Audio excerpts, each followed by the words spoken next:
আমার বিয়ে ঠিক হয়ে গেছে, বিয়ে হয়নি, এখন কি আমি সেই মেয়ের সাথে কথা বলতে পারবো বা বিয়ে করার উদ্দেশ্যে প্রেম করতে পারবো? মাশাআল্লাহ, খুব সুন্দর, একবারে পরিষ্কার করে বলেছেন, প্রেম করতে পারবো, কথা তো হয়ে গেছে।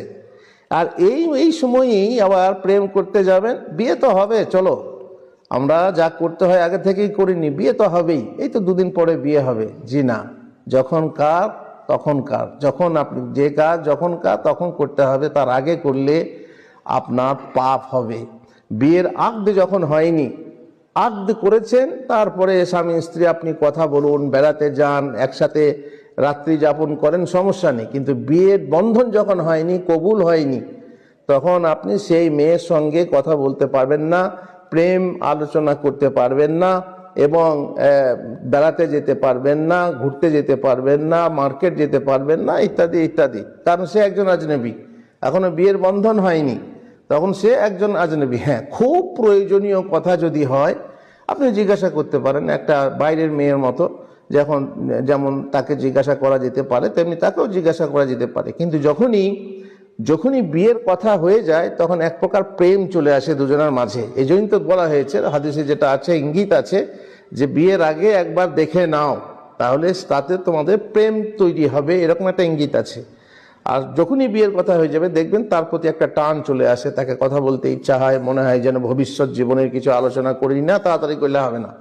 ঠিক কাজ সময়ে যখন আপনার বিয়ে হলো, বাসর রাতে ভবিষ্যতের পরিকল্পনা, ভবিষ্যতে কি হবে, ছেলে মেয়ে হলে কি হবে, আপনি সব আলোচনা করবেন, কিন্তু এত তাড়াতাড়ি না। আর যদি আপনি বলেন আমি মেয়েটাকে পরীক্ষা করব, আকীদা কি কি পড়াশোনা করেছে, তাহলে দেখার দিন আছে তো।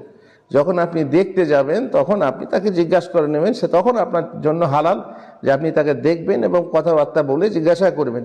কিন্তু বিয়ে ঠিক হয়ে গেল, দিন হয়ে গেল, তখন আপনি মনে করলেন সে আমার বউ হয়ে গেছে, সব করা যাবে, তা নয়। বরং তার সঙ্গে কথাবার্তা বলতে বলতে একসঙ্গে, যেমন আপনি বলেই দিয়েছেন যে বিয়ে করার উদ্দেশ্যে প্রেম করা, তো এটা বিয়ে করার উদ্দেশ্যে প্রেম যে হালাল হবে তা নয়।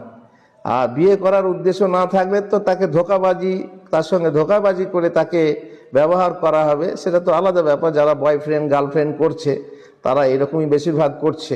আর বিয়ে করার উদ্দেশ্যে হলেও প্রেম করা জায়েজ নয়, এটা হচ্ছে হারাম।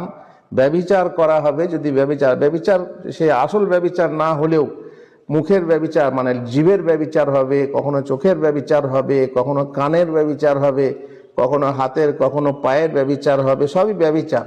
আর বড় ব্যভিচার হলো যেটা আপনারা জানেন, যৌন মিলন। আর বিবাহের বন্ধন হয়নি, তখন জেনা হবে।